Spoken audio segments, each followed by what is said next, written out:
Olá pessoal, tudo bem com vocês? Eu espero que sim. Estou com muita saudade das nossas aulas presenciais, mas por enquanto é por aqui mesmo que a gente vai conversando e a gente vai explicando o conteúdo. Essa é mais uma aula de geografia para os segundos anos e hoje nós vamos falar de globalização, continuar falando, na verdade, a gente vem falando nas outras aulas, né? Comércio mundial e blocos econômicos.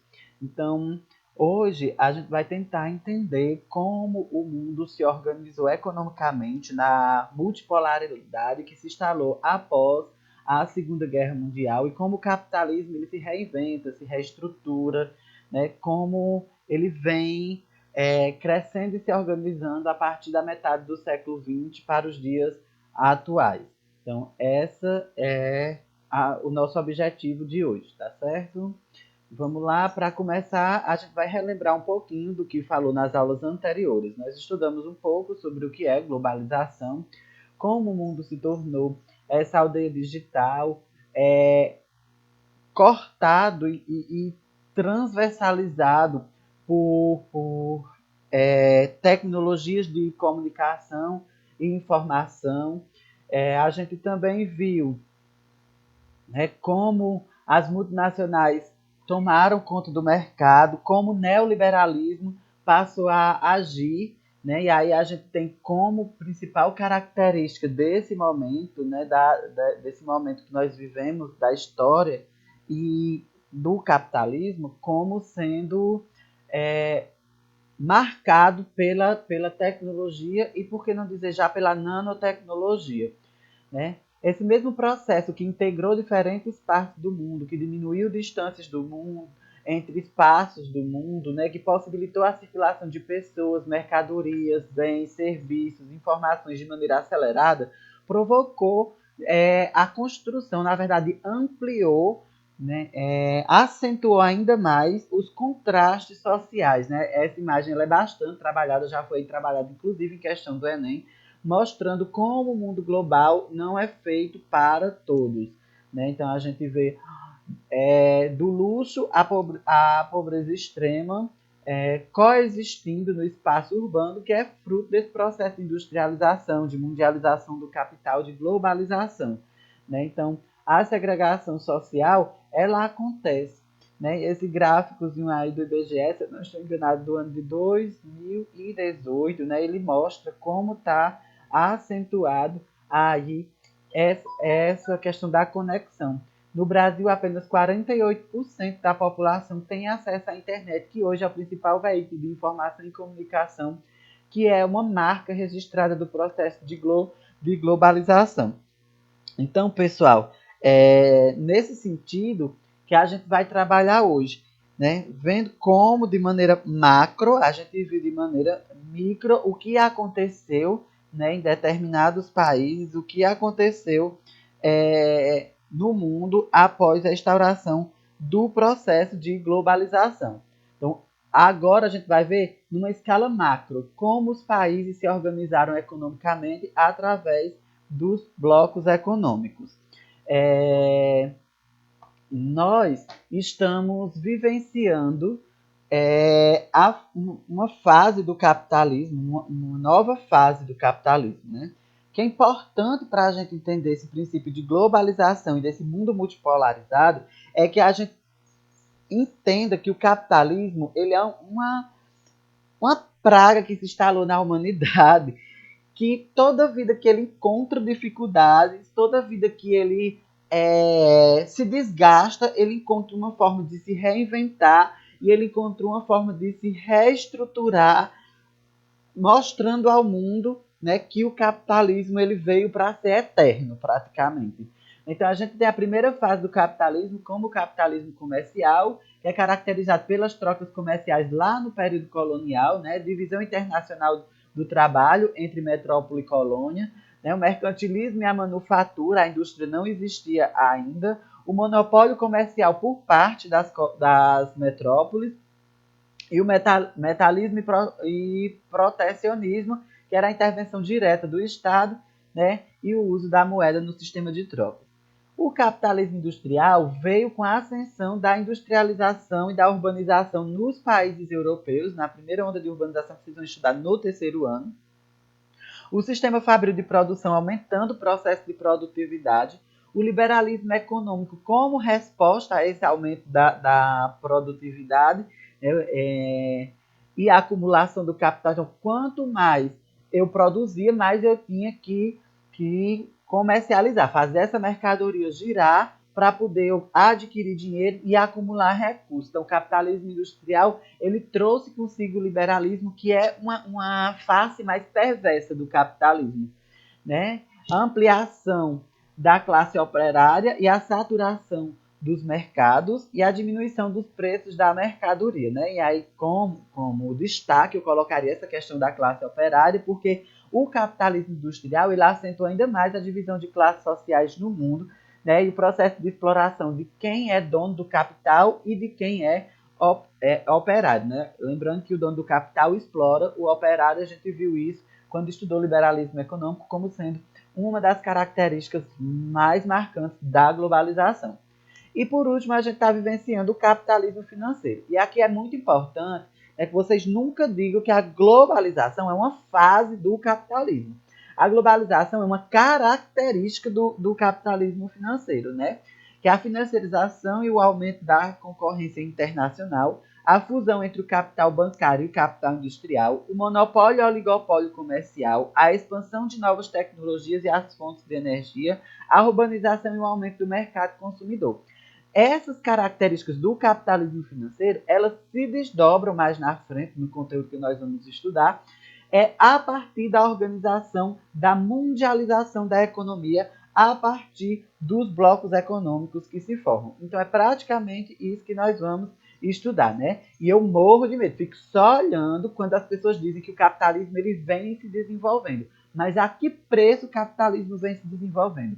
Em cada etapa dessa que eu estou mostrando para vocês aqui, pessoal, eu fico assim meio que assustado, meio que olhando assim, porque em cada etapa, né, a segregação socioespacial, ela se dá de forma mais acentuada, ou seja, é cada vez mais gritante a diferença entre ricos e pobres, em quem pode consumir os frutos, as invenções, as coisas boas que o capitalismo trouxe, e quem não pode, quem vive à mercê, quem tem dificuldade em transcender, né? E aí, algo que é muito marcante é o liberalismo, que junto com o capitalismo se reinventa, se torna neoliberal, e a gente viu na aula passada que o neoliberalismo não é bom para as classes inferiores da sociedade, que o neoliberalismo só traz ferramentas, né, para manter a segregação socioespacial e manter o sistema de exploração do homem pelo homem. Né? Quem defende as ideias neoliberal está defendendo a quebra de uma estrutura pública, está defendendo a queda do Estado e a oportunidade que nós, que somos filhos da classe operária, que somos filhos da classe trabalhadora, temos de transgredir a nossa realidade e ter acesso aos mecanismos positivos que o capitalismo trouxe. Em momento algum, eu quero me colocar aqui como socialista. Pelo contrário, eu gosto de consumir. Porém, eu gostaria que todo mundo tivesse um acesso democrático ao poder de consumo. E o capitalismo ele não quer isso. Né? O capitalismo ele segrega. Só tem sentido no capitalismo se tiver duas coisas: acumulação de capital e segregação social, para que apenas uma minoria tenha acesso às questões, aos benefícios que o capitalismo trouxe.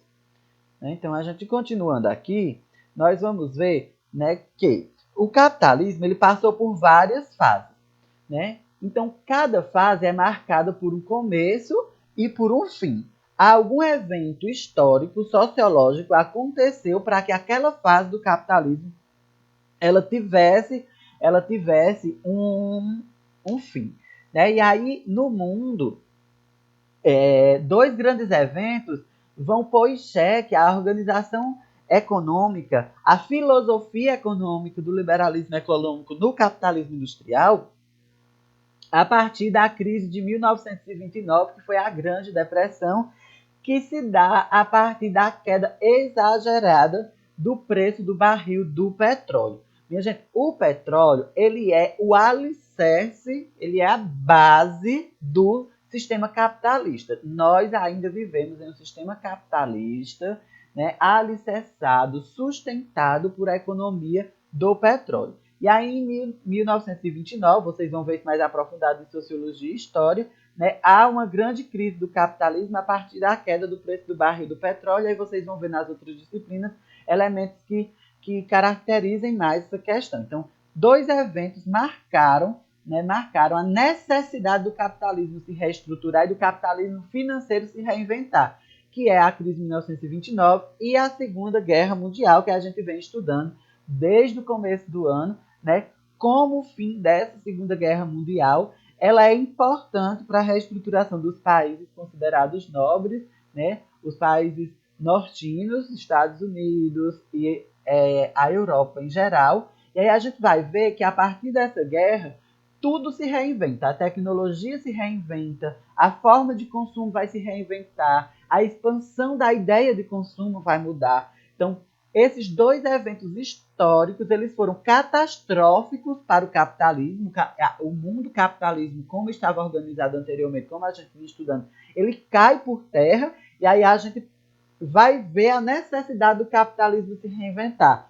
Né? Então, todos aqueles eventos, a Conferência de Bretton Woods, o Plano Marshall, e tudo aquilo que a gente estudou anteriormente, né, era a preparação para uma coisa que nós vamos chamar de reestruturação do capitalismo. Né? A reestruturação do capitalismo, pessoal, vai se dar a partir de uma nova engrenagem geopolítica que o mundo vai adquirir, onde os países ricos vão começar a injetar tecnologia e dinheiro nos países pobres para poder ampliar o mercado consumidor deles, né? Para poder ampliar a possibilidade de circulação de mercadoria. Então, uma nova engrenagem começa. A Europa, que foi destruída, se juntou em um grande bloco econômico, que nós hoje chamamos de União Europeia, mas vocês vão ver que ela não nasce com esse nome mais na frente durante a aula, né? E para concorrer com os Estados Unidos, que é um país extremamente rico depois da Segunda Guerra Mundial, grande potência econômica, quem vai ditar essa nova engrenagem do mundo. E aí, a exemplo da União Europeia, outros blocos econômicos foram surgindo no mundo para deliberar estratégias de concorrência de mercado no cenário mundial. Porque o capitalismo, a partir da Segunda Guerra Mundial, do processo de globalização e da inserção do neoliberalismo como filosofia econômica, ele vai passar a ser, ele vai passar a obrigar os países a entrar nessa nova engrenagem, nessa nova articulação geopolítica que se dá. Né? Então, o que é que acontece? Eu já falei para vocês dessas pessoinhas aqui, né? Que são os organismos internacionais, o FMI, o Fundo Monetário Internacional, o Banco Mundial, o GATT, né? E a Organização Mundial do Comércio. Eles vão passar a ditar regras de mudança, né, do comportamento das relações do comércio internacional. São esses organismos que vão financiar, né, a industrialização, consequentemente o processo de urbanização e, consequentemente, os estados, tanto dos países ricos quanto dos países ainda em desenvolvimento. Então, a partir dessa reconstrução, dessa reestruturação do neoliberalismo, o Estado ele passa a perder força. Lembrando que quando eu falo de Estado, eu estou falando de governabilidade. Eu estou falando da estrutura dos governos federais, não só daqui do Brasil, mas de todas as partes do mundo, né, de todos os países do mundo, como é que eles vão ditar a comercialização entre um país e outro país. Isso vão ser regras ditadas por esses organismos, porque eles estão financiando a economia agora. Eles estão emprestando dinheiro, eles estão destinando verba para a reconstrução industrial dos países que foram destruídos pela guerra e dos países pobres que estão à mercê dos países ricos. E aí o que é que acontece? Né? Então, eles estabelecem as regras para o comércio mundial a partir de quê? de promoverem maior abertura do comércio internacional. Esses organismos, eles vão dar o dinheiro, mas eles vão dizer, as fronteiras alfandegárias comerciais dos países que são, né, dependentes da gente, elas vão ser amenizadas, elas vão ser minimizadas. Como assim? Os impostos vão diminuir, né? Vão ser feitos acordos geopolíticos entre países para comercialização e circulação de pessoas, de mercadoria, até mesmo de artigos culturais, né? Então, a partir daí, eles vão atender os interesses das multinacionais que estão super aglomeradas nos países ricos e precisam sair para os países pobres em busca de mão de obra barata, de mercado consumidor, principalmente de mercado consumidor novo.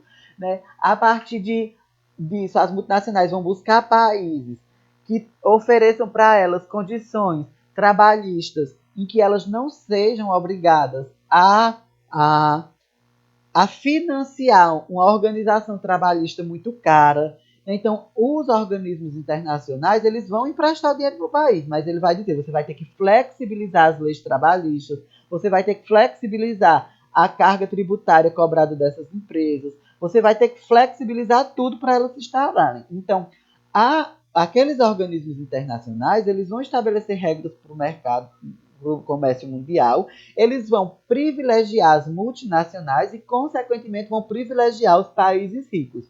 Ou seja, é a manutenção de quem já era rico e de quem já era pobre, permanecer pobre. Né? Então, assim, não tenham em conta quando vocês veem propaganda dizendo que o FMI, que a Organização Mundial do Comércio, que o Banco Mundial, eles financiam a educação, financiam a saúde, financiam a base da industrialização do país, eles financiam, mas eles financiam para manter a organização sociopolítica daquele país e a organização geopolítica do mundo como ela é, né? É igual a música, né? O rico permanece rico e o pobre, né, permanece pobre. Né? Eles então engessaram as relações entre os países ricos e os países ainda em desenvolvimento, né? Mantiveram naquele lugar. E aí o que é que acontece? Ele promove reestrutura, eles vão promover a reestruturação das relações financeiras. É mais ou menos manter aquele esquema metrópole-colônia, né? Países pobres continuam oferecendo produtos do setor primário e os países ricos do setor terciário lucrando cada vez mais. Então, a exemplo disso, nós temos aqui o gráfico das exportações, no gráfico das exportações do mundo. Vocês veem que em 2014, China era o país que mais exportava para fora do país, ou seja, que mais vendia para outros países. E é porque China se diz comunista. E é porque China se diz um país fechado para as relações exteriores. Porém, China é uma pseudo-comunista, né? O país que mais exportou em 2014. Eu estou trazendo esse gráfico de 2014, porque é o livro de vocês traz ele, né? Aos Estados Unidos é o segundo que mais exporta. A Alemanha, o terceiro, França, Japão, Reino Unido, Holanda, Coreia do Sul, Itália e Bélgica vão seguindo o baile. Né? E aí, pessoal, é interessante que se a gente for olhar um gráfico invertido, os Estados Unidos é o primeiro país a importar. Né? Se a gente for pegar o gráfico de consumo de petróleo, os Estados Unidos é o país que mais consome petróleo no mundo, mas também é apenas o quinto maior produtor e o maior consumidor, né? O primeiro maior consumidor. Né? Essas relações mostram que quanto mais desenvolvido, maior o gasto energético de um país. E se ele não tem matéria-prima para produzir e ser autossuficiente, ele vai comprar. Nessa balança, né, a gente vê a China despontando como uma possível potência econômica global, né, como possível potência econômica que vai ditar as regras da economia do mundo daqui para frente durante o século XXI. Então, a gente percebe essa relação de desenvolvimento se mantendo no mesmo eixo de sempre. Aí a gente continua. né? Eu, quando estava produzindo a aula de vocês, que eu encontro essa imagem, né? Eu acho ela muito pertinente, porque aqui embaixo, né? Se vocês acompanhar a seta, aqui embaixo a gente tem o símbolo do neoliberalismo carregando as grandes potências mundiais de mudança, né? Para onde é que esse povo está indo? Né? Esse povo está indo para os países sul-americanos. Esse povo está indo para os países africanos. Esse povo está indo para alguns países asiáticos, buscando novos mercados consumidores, ampliar as relações comerciais internacionais, porque o capitalismo cresceu tanto que ele não cabe mais numa escala local, que ele não cabe mais numa escala regional. Ele se mundializou. Né? Muitos autores falam até em mundialização da economia, não globalização da economia. Por quê? Vocês vão encontrar muito isso já foi questão do Enem, se eu não me engano, de 2014 ou foi 2015, estabelecendo a diferença entre globalização e mundialização. A globalização dá uma ideia de totalidade, que toda a população do mundo consome essas novas relações capitais que se instalaram no mundo. Porém, a mundialização, ela já é mais sensata. Quando a gente trabalha com a ideia de mundialização, a gente trabalha com essa ideia aqui, de que os países ricos, eles se mudaram e se instalaram nos países pobres e deram, né, continuidade ao processo de colonização, ao processo de exploração dos países menos favorecidos ainda em desenvolvimento. Ou seja, nem todas as partes do mundo elas fazem uso do mesmo jeito do sistema econômico vigente. Né? E aí, pessoal, né, dando continuidade, a gente vai falar um pouco sobre os blocos econômicos agora. Qual é a finalidade dos blocos econômicos? É se fortalecer perante a economia internacional. Os blocos econômicos são associações de países que estão divididos em categorias, que nós vamos já estudar, mas todas essas categorias elas têm o mesmo objetivo, que é promover a integração econômica regional. Geralmente os blocos econômicos eles são regionalizados. Né? A União Europeia está no hemisfério norte, faz parte de quase todos os países do continente europeu, né? Um mega bloco econômico. O Mercosul é um bloco econômico da região sul-americana. Né? O NAFTA já reúne da região norte-americana. Aí nós temos o BRICS, né, que é a associação entre Brasil, Rússia, África do Sul e, se eu não me engano, entrou China nesse baile também. E aí o BRICS ele é já mais mundializado, né? Ele faz parte, são grandes potências mundiais que estão num processo de desenvolvimento mais avançado do que outros países pobres. E aí, esses blocos econômicos são associações de países com o mesmo interesse financeiro e econômico e objetivando se fortalecer. Né? Quando eu digo fortalecimento e integração da economia, né, só articulando, dando exemplo, em 2005, nós tivemos uma superprodução de laranja. O nosso principal comprador de laranja era os Estados Unidos. Quando os Estados Unidos viu nossa superprodução de laranja, ele baixou o preço da compra da laranja. A gente só compra por isso. Se você quiser vender, o Brasil já fazia parte, né? O BRICS estava ensaiando as suas primeiras relações econômicas. E aí o que foi que o Brasil fez? E isso já nós estamos falando do governo PT, né? Nós estamos falando do governo Lula, que muitos dizem que esse governo nos colocou numa ditadura comunista e que colocou o Brasil para baixo. Mas esse governo ele foi estrategista. Quando ele se junta com essas outras grandes potências econômicas, ele se junta porque eles veem o potencial de troca comercial entre eles. Então, quando os Estados Unidos disse que ia comprar nossa laranja só por o preço X, o Brasil já estava negociando a laranja, né, a superprodução de laranja, com a África do Sul e com China, com a China e a Rússia. Né? Então, nós colocamos essa laranja para circular. Então, eis aí a importância de um bloco econômico. Né? São as relações econômicas que se estabelecem tentando minimizar essa relação de força entre os países ricos e pobres, entre quem pode e quem não pode. Né? Porém, tem aspectos negativos também que vocês vão ver daqui para frente. né? Os blocos econômicos eles estão divididos em modalidades de integração, em categorias, né? São 5 categorias de blocos econômicos: zona de preferência de tarifa, zona de livre comércio, união aduaneira, mercado comum, união econômica e monetária. Na zona de preferência de tarifa, as tarifas elas vão ser mais baixas dentro do bloco em relação às trocas externas. Ou seja, pessoal, os países que fazem troca entre si dentro daquele bloco econômico, as tarifas, né, os impostos, as tarifas alfandegárias, elas vão ser mais baixas do que com outros países que não fazem parte daquele bloco. Né? Já na zona livre de comércio, há redução ou eliminação das tarifas entre membros, de 80% dos bens comercializados. Essas tarifas, né, elas vão reduzir a quase serem eliminadas. Então, aqui nós estamos falando de livre circulação de mercadoria. Tipo, uma mercadoria circulando dentro do mesmo território. É como se o bloco econômico se tornasse um território só. Por isso que na geografia nós dizemos que essa característica da economia mundializada, da construção de blocos econômicos, eliminou uma coisa que é essencial para os territórios, que são as fronteiras. Então, a partir de agora, as fronteiras comerciais elas não vão existir mais.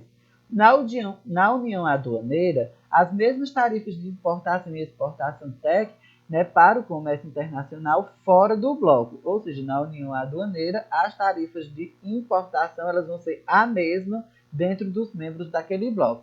E o mercado comum é a livre circulação de pessoas, de mercadoria, de dinheiro. Né? Como mercado comum, né, nós temos a União Europeia como exemplo. Né? E a União Econômica Monetária, que também só temos um bloco econômico no mundo, que é a União Europeia, que adota uma moeda única, que é o euro. Né? Então, para ser União Econômica Monetária, ela antes passou por todos esses outros estágios anteriores, né? Porque os blocos econômicos eles se construem gradativamente, aí vocês vão já ver a história da União Europeia, e aí vocês vão entender gradativamente como elas foram se tornando uma união econômica monetária. São estágios, são modalidades de integração em que alguns países estão dispostos a passar, outros não, e isso vai promovendo uma dinâmica geopolítica muito interessante, mantendo em equilíbrio a economia mundial. E aí, pessoal, nós vamos estudar um pouco agora sobre União Europeia. A história da União Europeia ela vai ter início com a aproximação entre França e Alemanha após a Segunda Guerra Mundial, com o objetivo de estabelecer um acordo de cooperação na área da siderurgia. A Segunda Guerra Mundial destruiu as duas potências internacionais, a Alemanha e França, e elas decidiram, né, fazer um laço econômico dentro do setor de siderurgia para poder começar o processo de reconstrução do país. Lembrando que a siderurgia é extremamente importante para setores como a construção civil, e a gente sabe que esses territórios estavam destroçados pela guerra. Seria extremamente importante.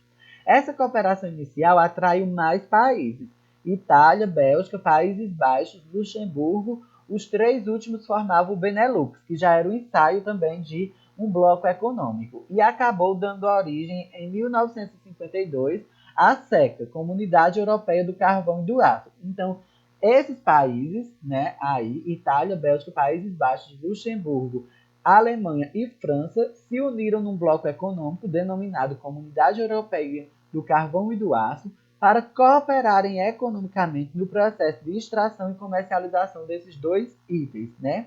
Além do desenvolvimento econômico conjunto, a CECA possibilitava conter as animosidades entre França e Alemanha, de modo a evitar a ocorrência de novos conflitos armados. Ou seja, além da estabilidade econômica, o bloco, a associação desses países, eles tentavam manter a paz dentro do contexto do continente europeu, que ainda estava, né, com os nervos à flor da pele, herança da Segunda Guerra Mundial. Então, o que é que acontece, pessoal? A União Europeia ela teve estágios de formação. Primeiro, a gente teve a Comunidade Europeia do Carvão e do Aço, que auxilia na reconstrução da indústria do continente, arruinada pela Segunda Guerra Mundial. Depois, em 1957, a CECA evolui para CEI, né, que é Comunidade Econômica Europeia, né, Grã-Bretanha, Espanha, Portugal, Irlanda, Dinamarca e Grécia passam a fazer parte desse bloco econômico,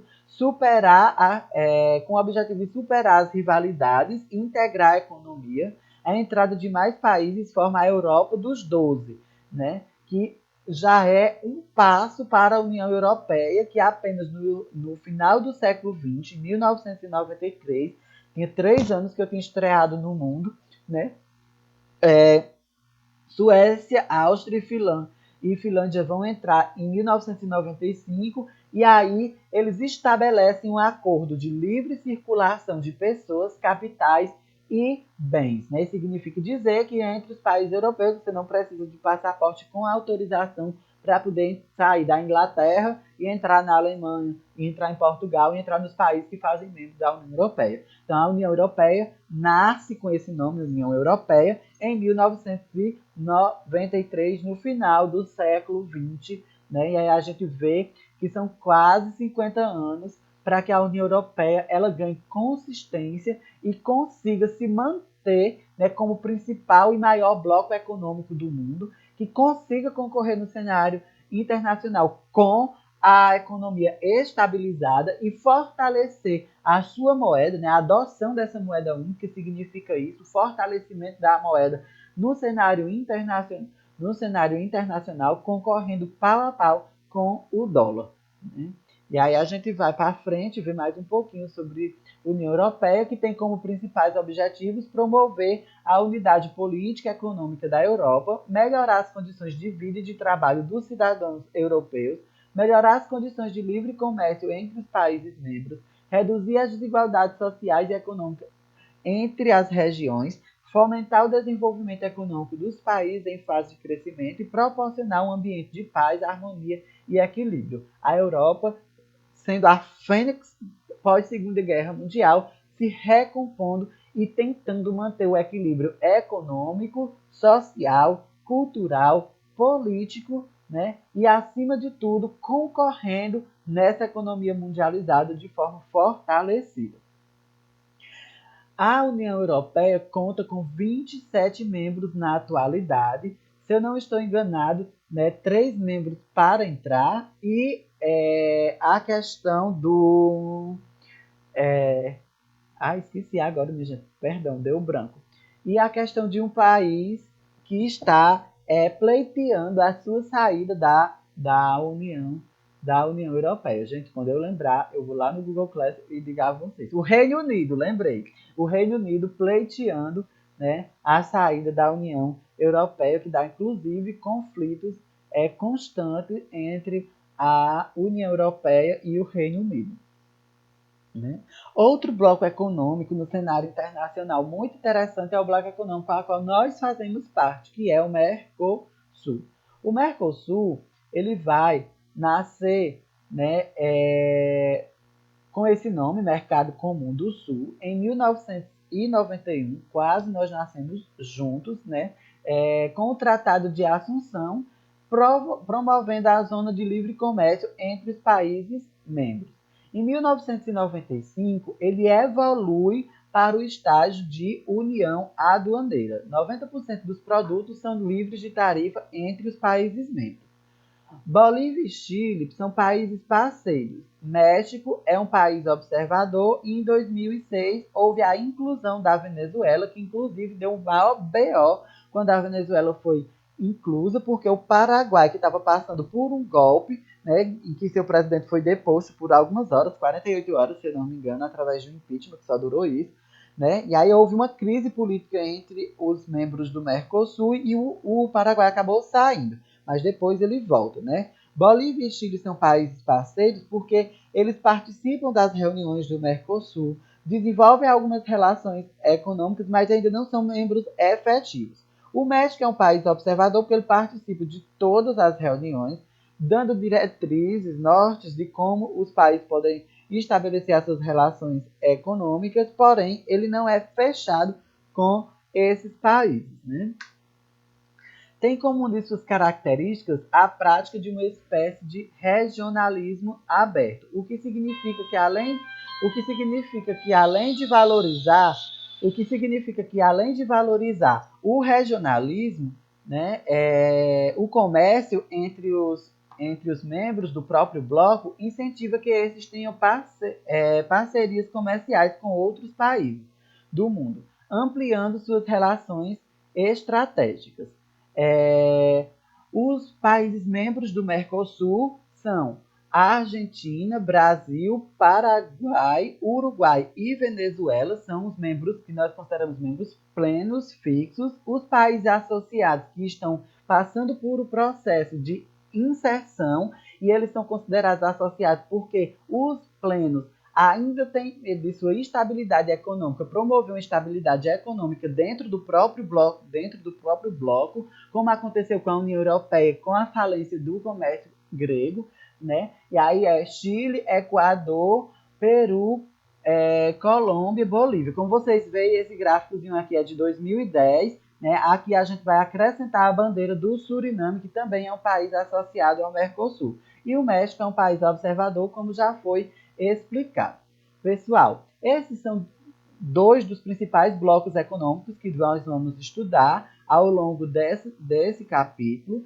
E aí, como trabalho, eu vou deixar para vocês uma pesquisa. Essa pesquisa vocês vão se dedicar a estudar o NAFTA, o BRICS, que nós não falamos detalhadamente, a Unasul e a APEC. Quando vocês fizerem a pesquisa, vocês vão construir um mapa mental de cada e postar a foto no Google Classroom, tá certo? Então, são 4 mapas mentais que vocês vão construir e vocês vão estabelecer as relações entre esses blocos econômicos, construindo 4 mapas mentais. Vocês vão postar 4 fotinhas lá no Google Classroom. Esse vai ser o trabalho avaliativo de vocês do segundo bimestre, ok, pessoal? Eu queria deixar como reflexão essa imagem, né, porque esse contraste todo da globalização, ele altera os padrões socioeconômicos, né, ele altera as relações culturais existentes e ele constrói espaços contraditórios, né? E é muito interessante, essa imagem era trabalhada quando eu estava no ensino médio. Não faz tanto tempo assim não, tá bom, pessoal? Que eu não sou tão velho. Mas esse espaço era construído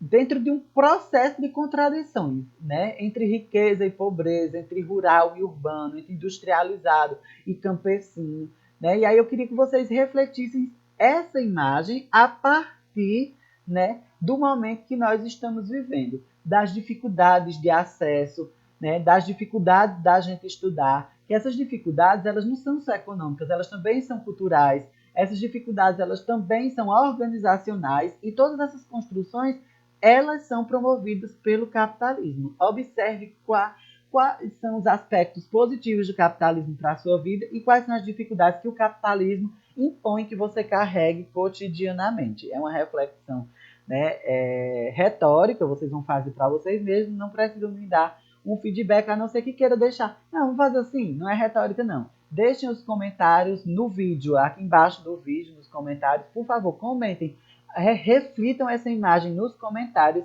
quem chegou até aqui, claro, assistindo a aula, tá bom?